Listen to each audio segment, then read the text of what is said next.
guys, my name is Jorge Perel.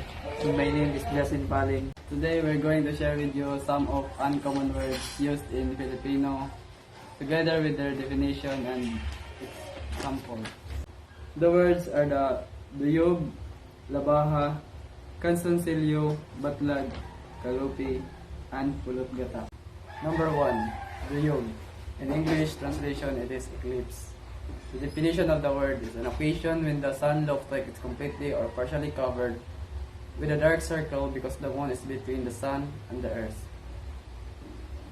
In sentence example, marami ang namamangha sa duyog. 1. Duyog. Sentence example. Maraming namamanga sa duyog. Number 2. Labaha. In English translation, it is razor. Definition of the word, sa keen-edge cutting instrument for shaving or cutting hair. Sentence example, ginagamit ko ang labaha sa CR upang ipangahit sa aking balbas. Number 2. Labaha. Sentence example. Ginagamit ko ang labaha sa CR upang ipangahit sa aking balbas. Number 3. Pulot-gata. In English translation, is honeymoon. Definition of the word is a trip or a vacation taken by a newly married couple, a period of harmony immediately following marriage. Sentence example, pagtapos nilang ikasal ay lumipad sila papuntang Paris para sa kanilang pulot-gata. Number 3. Pulot-gata. Sentence example. Pagkatapos nilang ikasal ay lumipad sila papuntang Paris para sa kanilang pulot-gata. Number 4. Batlag. In English translation, car. Definition of the word, a vehicle moving on wheels. Sentence example, nabangga ang aming minamanihong batlag kaninang umaga. Number 4. Batlag.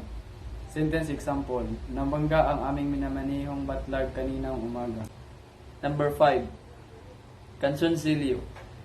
In English of translation, boxer shorts.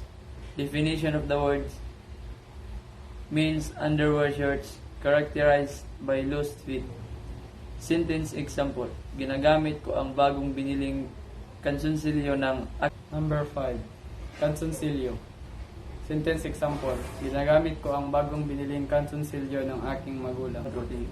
Number 6. Kalupi. In English translation, wallet. Definition of the word, a counter that resembles a money wallet. Sentence example, nawala ng aking kaklase ang kanyang kalupi noong isang araw. Number 6. Kalupi.